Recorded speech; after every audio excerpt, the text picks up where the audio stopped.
Hello guys, ചെമ്പനീർ പൂവിൻ്റെ ഇന്നത്തെ episode റിവ്യൂയിലേക്ക് സ്വാഗതം. ഈ റിവ്യൂ ഇഷ്ടപ്പെടുകയാണെങ്കിൽ ഒന്ന് ലൈക്ക് ചെയ്ത് സബ്സ്ക്രൈബ് ചെയ്തും സപ്പോർട്ട് ചെയ്യണേ. സച്ചി പ്രോഗ്രാമിന് വരുന്നില്ലെങ്കിൽ തങ്ങൾ ആരും പോകുന്നില്ല എന്ന് ശ്രീകാന്ത് പറയുന്നുണ്ട്.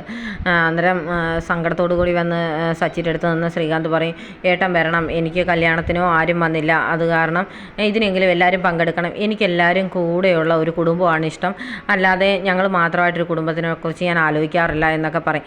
അന്നേരത്തേന് ഉടനെ രേവതി പറയുന്നുണ്ട്, സച്ചിയേട്ട എന്തൊക്കെയായാലും നമ്മളൊരു കുടുംബമല്ലേ, നമ്മുടെ വർഷയ്ക്കും ശ്രീകാന്തിനും വേണ്ടിയല്ലേ, അപ്പം നമുക്ക് ഈ പ്രോഗ്രാമിന് പങ്കെടുക്കണം എന്നൊക്കെ. അപ്പോൾ സച്ചി പറയുന്നുണ്ട്, എനിക്കങ്ങനെ പ്രശ്നമൊന്നുമില്ല, ഞാൻ പങ്കെടുക്കാം, ഞാനായിട്ട് ഇനി ആരെയും വിഷമിപ്പിച്ചെന്നൊന്നും വേണ്ട എന്നൊക്കെ പറയും. പിന്നെ ഞാനിവിടെ പങ്കെടുക്കരുതെന്ന് പലരും ആഗ്രഹിക്കുന്നുണ്ടല്ലോ, അതുകൊണ്ട് മാത്രമേ ഞാൻ അങ്ങനെ പറഞ്ഞുള്ളൂ എന്നൊക്കെ സച്ചി പറയുന്നുണ്ട്. അന്നേരം രേവതി പറയും, അതൊന്നും നമുക്ക് ശ്രദ്ധിക്കേണ്ട, നമുക്ക് ശ്രീകാന്തിൻ്റെയും വർഷയുടെയും സന്തോഷം മാത്രം നോക്കിയാൽ മതി എന്നൊക്കെ പറയും.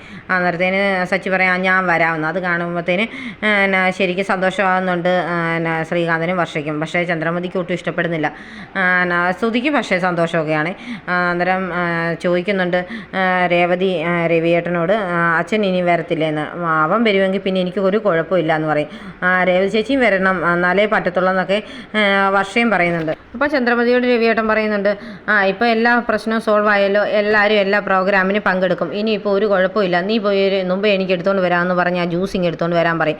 നല്ല തണുത്ത ജ്യൂസ് തന്നെ ആയിക്കോട്ടെ എന്നൊക്കെ പറഞ്ഞ് ചന്ദ്രമതിയെ കളിയാക്കുന്നുണ്ട് രവിയേട്ടൻ. അന്നേരം ചന്ദ്രമതിക്ക് ആകെ ടെൻഷനായിട്ട് മഹിമയെ വിളിക്കുന്നുണ്ട്. മഹിമ ചോദിക്കും, എങ്ങനെയായി, എന്തായി അവിടെ തീരുമാനമൊക്കെ എന്ന് പറയും. എല്ലാവരും ഫംഗ്ഷന് പങ്കെടുക്കുമെന്ന് പറയും. അത് എങ്ങനെയാ എല്ലാവരും എന്ന് പറഞ്ഞാൽ സച്ചിയും വരുമോ എന്ന് ചോദിക്കും. എല്ലാവരും വരും, സച്ചി വന്നില്ലെങ്കിൽ രവിയേട്ടൻ വരില്ല എന്നാണ് പറഞ്ഞ് നിർബന്ധം പിടിച്ചപ്പോഴത്തേന് പിന്നെ സച്ചിൻ രേവതി എല്ലാവരും വരാമെന്ന് സമ്മതിച്ചു എന്നൊക്കെ പറയും. എനിക്ക് കുഴപ്പമൊന്നുമില്ല, പിന്നെ അന്ന് നടന്ന ഫംഗ്ഷന് പ്രശ്നം ഉണ്ടായ പോലെ ഈ ഫംഗ്ഷന് പ്രശ്നം ഉണ്ടാകരുതെന്ന് മാത്രമേ ഞാൻ ഉദ്ദേശിച്ചുള്ളൂ എന്നൊക്കെ മഹിമ പറയുന്നുണ്ട്. അങ്ങനെ ഒരു പ്രശ്നം ഉണ്ടാകാതെ ഞാൻ നോക്കിക്കോളാം വർഷടമ്മേ, അതുകൊണ്ട് ഞങ്ങൾ നോക്കിക്കോളാം അവനെ, സച്ചിയെ കൊണ്ട് ഒരു പ്രശ്നം അവിടെ ഉണ്ടാകുകയില്ല കേട്ടോ എന്നൊക്കെ പറയും.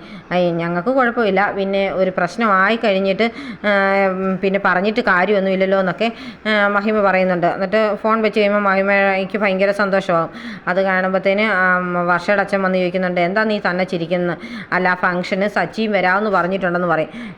അവൻ വരുമോ എന്ന് ചോദിക്കും. അവരുടെയൊക്കെ കൂടെ ഒരു ഫംഗ്ഷൻ കൂടുന്ന പോലെ എനിക്ക് ഇഷ്ടമില്ല എന്ന് പറയും. എന്തൊക്കെയായാലും അവൻ വരണം, അവൻ വന്നാലേ ഈ ഫംഗ്ഷൻ കുളവാക്കാനായിട്ടുള്ള പദ്ധതികൾ ശരിയാക്കാൻ പറ്റത്തുള്ളൂ. ഞാൻ ചില പ്ലാനൊക്കെ കണ്ടിട്ടുണ്ട്, അതനുസരിച്ച് അവനെ ഇവിടെ വരുത്തിയിട്ട് ഈ പ്രോഗ്രാം കുളവാക്കണം. അങ്ങനെ കുളവായി കഴിയുമ്പോഴത്തേന് എനിക്ക് പറയാമല്ലോ, ഇങ്ങനെ ഒരു പ്രശ്നക്കാരനായ ഒരുത്തൻ താമസിക്കുന്ന വീട്ടിലേക്ക് വർഷം ഇനി ഞാൻ വിടുന്നില്ല, വർഷം ശ്രീകാന്ത് ഇവിടെ നിൽക്കട്ടെ എന്ന്. അങ്ങനെ പറയുമ്പോൾ ആരാണേലും ഇനി അവിടെ പോയി നിൽക്കണമെന്ന് പറയില്ലല്ലോ. അങ്ങനെ ആകുമ്പോൾ വർഷം ശ്രീകാന്ത് നമ്മുടെ കൂടെ നിന്നോളൂ എന്നൊക്കെയാണ് മഹിമ പറയുന്നത്.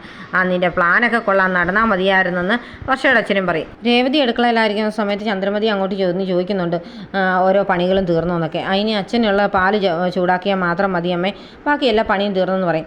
നീ എന്താ എന്നെ കളിയാക്കുന്ന പോലൊക്കെ സംസാരിക്കുന്ന ചോദിക്കും. അല്ല അമ്മ ഇതൊക്കെ അറിയാനാണല്ലോ ഇങ്ങോട്ട് വരുന്നതെന്ന് പറയും. നീ പിന്നെ പകലെന്നാ വലിയ ആൾ കളിച്ച് സംസാരിക്കുന്നതൊക്കെ കേട്ടെ, നീ എന്തിനാ പിന്നെ സച്ചിയെ പ്രോഗ്രാമിന് കൊണ്ടുവരാമെന്നൊക്കെ പറഞ്ഞെന്ന് പറയും. നീ വരുന്നില്ല എന്ന് പറഞ്ഞത് എന്തിനാണെന്ന് ചോദിക്കും. എൻ്റെ ഭർത്താവിന് സ്ഥാനമില്ലാത്തടത്തോട് ഞാൻ എന്തിനാണ് വരുന്നത്, അതുകൊണ്ടാണ് അങ്ങനെ പറഞ്ഞെന്ന് പറയും. വലിയ സ്നേഹമുള്ള ഭാര്യയും ഭർത്താവും, എന്നെക്കൊണ്ടൊന്നും പറയിപ്പിക്കണ്ട എന്നൊക്കെ പറയും. ഇനി അന്ന് അമ്മയൊന്നും പറയണ്ടെന്ന് പറയും. നീ ഇനി അവനെയും കൊണ്ട് അങ്ങോട്ട് വന്നിട്ട് അവിടെ എന്തെങ്കിലും പ്രശ്നം ഉണ്ടായാൽ ആര് സമാധാനം പറയുമെന്നൊക്കെ ചോദിച്ച് വേവലാതിപ്പെടുകയാണ് ചന്ദ്രമതി. അങ്ങനെ വല്ലതും ഉണ്ടെങ്കിൽ അമ്മ അങ്ങ് പറ മോനോടെന്ന് പറയും. ഞാനെന്നാ പറയാനാ, ഞാനല്ലല്ലോ അവൻ്റെ റിമോട്ട് കൺട്രോൾ, നീയല്ലേ, അതുകൊണ്ട് നീ അവനോട് പറഞ്ഞേക്കണം അവിടെ വന്ന് ഒരു പ്രശ്നം ഉണ്ടാക്കിയേക്കരുതെന്ന്. അടങ്ങി ഒതുങ്ങി നിന്നാൽ ആ പ്രശ്നം ഇല്ലാതെ ആ ഫംഗ്ഷൻ അങ്ങ് നടക്കും. ഇവനായിട്ട് ആ പ്രശ്നം ഉണ്ടാക്കി ഒരു ഫംഗ്ഷൻ കുളവാക്കാതിരുന്നാൽ മതിയായിരുന്നു എന്നൊക്കെ പറഞ്ഞിട്ട് ചന്ദ്രമതി അങ്ങ് പോകും. സച്ചി വൈകിട്ട് കിടക്കാനായിട്ട് ടെറസിൽ പോയി പായൊക്കെ വിരിച്ച് ഇരിക്കുമ്പോഴത്തേന് രേവതി അങ്ങോട്ട് ചെല്ലും.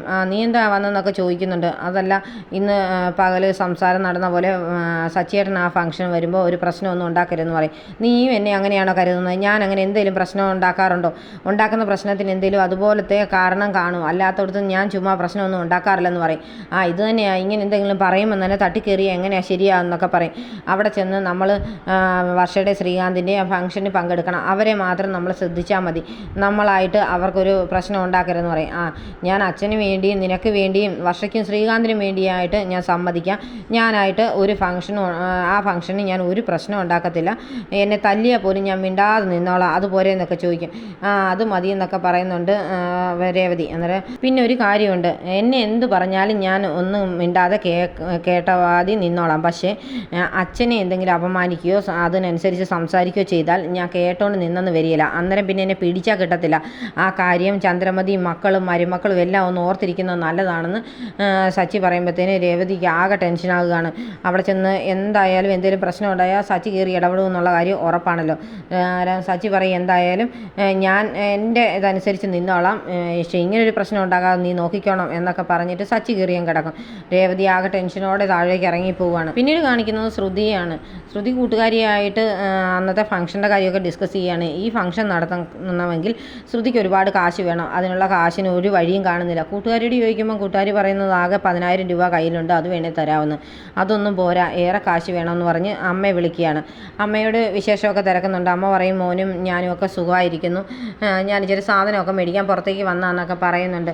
എന്താണ്ട് വിശേഷം എന്നൊക്കെ ചോദിച്ചു കഴിഞ്ഞിട്ടത്തേന് ശ്രുതി പറയും, അമ്മ എനിക്ക് ഇച്ചിരി കാശിൻ്റെ ആവശ്യമുണ്ട്, അമ്മയുടെ കയ്യിൽ വല്ല പൈസയുണ്ടോ എന്ന് ചോദിക്കുന്നുണ്ട്. അന്നേരം അമ്മ പറയും, എൻ്റെ കയ്യിൽ അങ്ങനെ പൈസയൊന്നുമില്ല മോളെ എന്നൊക്കെ പറയും. അല്ല, ഞാൻ അമ്മയ്ക്കും മോനും മാത്രമുള്ള പൈസയാണ് അയച്ചു തരുന്നത്, എന്നാലും അതിനകത്തൊന്ന് മിച്ചം പിടിച്ച് എന്തെങ്കിലും പൈസയുണ്ടോ, എൻ്റെ താലിമാറ്റ ചടങ്ങ് നടത്തുന്നുണ്ട് ഇവിടെ, അപ്പോൾ അതിന് വേണ്ടി കുറച്ച് പൈസ ആൻറ്റിക്ക് കൊടുക്കണം, അതിന് വേണ്ടിയാണെന്നൊക്കെ പറയും. ആണോ മോളെ, അത് നല്ല കാര്യം, അത് നടത്തണമെന്നൊക്കെ ഞാൻ അങ്ങോട്ട് പറയണമെന്ന് വിചാരിച്ചിരിക്കുകയായിരുന്നു, പക്ഷേ ഇനിയിപ്പോൾ എങ്ങനെയാണ് കാശിൻ്റെ കാര്യം എന്നൊക്കെ പറയും. എന്നാൽ അമ്മയുടെ കയ്യിൽ ഇല്ലെങ്കിൽ വേണ്ടില്ല, സാരമില്ല, ഞാൻ എവിടെയെങ്കിലും അറേഞ്ച് ചെയ്തോളാം എന്ന് ശ്രുതി പറയും. അത് സാരമില്ല മോളെ, എൻ്റെ ഈ കുറച്ച് സ്വർണ്ണം ഉണ്ടല്ലോ, അത് പണയം വെച്ചിട്ട് ഞാൻ പൈസ എടുക്കാം, എന്നിട്ട് അത് കൊണ്ട് തരാമെന്ന് പറയും. ഉടനെ പറയും, അത് കൊണ്ടൊന്നും ഇങ്ങോട്ട് വരണ്ട, പിന്നെ പൈസ റെഡി ആകുമ്പോഴത്തേന് അമ്മ എന്നെ വിളിച്ചാൽ മതി, ഞാൻ വന്ന് മേടിച്ചോളാം എന്നൊക്കെ പറയും.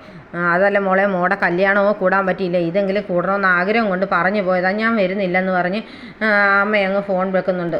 ഫോൺ വെച്ച് കഴിയുമ്പോഴത്തേനും ശ്രുതി പറയുന്നുണ്ട്, എന്തായാലും ആശ്വാസമായി, കാശ് അമ്മ സ്വർണം പണയം വെച്ചിട്ട് തരാമെന്ന് പറഞ്ഞിട്ടുണ്ടെന്ന് പറയും. അപ്പോൾ കൂട്ടുകാർ പറയുന്നുണ്ട്, അതൊക്കെ കാര്യം ശരിയാണ്, പക്ഷേ നിൻ്റെ അച്ഛനെ നീ എവിടെ നിന്ന് ഒപ്പിക്കുമെന്ന് ചോദിക്കും.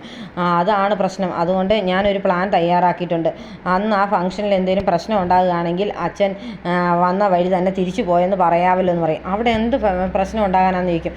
എവിടെ ചെന്നാലും പ്രശ്നം ഉണ്ടാക്കാനായിട്ട് ഒരുത്തൻ വീട്ടിലുണ്ടല്ലോ, അവനെ കൊണ്ട് തന്നെ അവിടെ ഒരു പ്രശ്നം ഞാൻ ഉണ്ടാക്കിക്കും, എന്നിട്ട് ആ ഫംഗ്ഷൻ ഞാൻ കുളവാക്കും, ആ കുളവായി കഴിയുമ്പോഴത്തേന് എല്ലാവരും അവൻ്റെ നേരെയല്ലേ തിരിയത്തുള്ളൂ, അവൻ കാരണമാണ് ആ ഫംഗ്ഷൻ കുളവായെന്ന് ഞാൻ പറയും. ആ സമയത്ത് അച്ഛൻ ഇങ്ങോട്ട് വന്നപ്പോൾ ഇവിടെ പ്രശ്നമാണെന്ന് അറിഞ്ഞുകൊണ്ട് തിരിച്ചു പോയെന്ന് പറയുമെന്ന് പറയും. അതൊക്കെ നടക്കുന്ന കാര്യമാണെന്ന് ചോദിക്കുന്നുണ്ട് കൂട്ടുകാരി. അതൊക്കെ ഞാൻ നടത്തിയിരിക്കും, നീ നോക്കിക്കോ, ഈ ഫംഗ്ഷൻ ഞാൻ അവനെ കൊണ്ട് തന്നെ കുളവാക്കിക്കുമെന്ന് പ്ലാൻ ചെയ്യുകയാണ് ശ്രുതി. ഇങ്ങനെ കാണിച്ചുകൊണ്ടാണ് ഇന്നത്തെ എപ്പിസോഡ് അവസാനിക്കുന്നത്.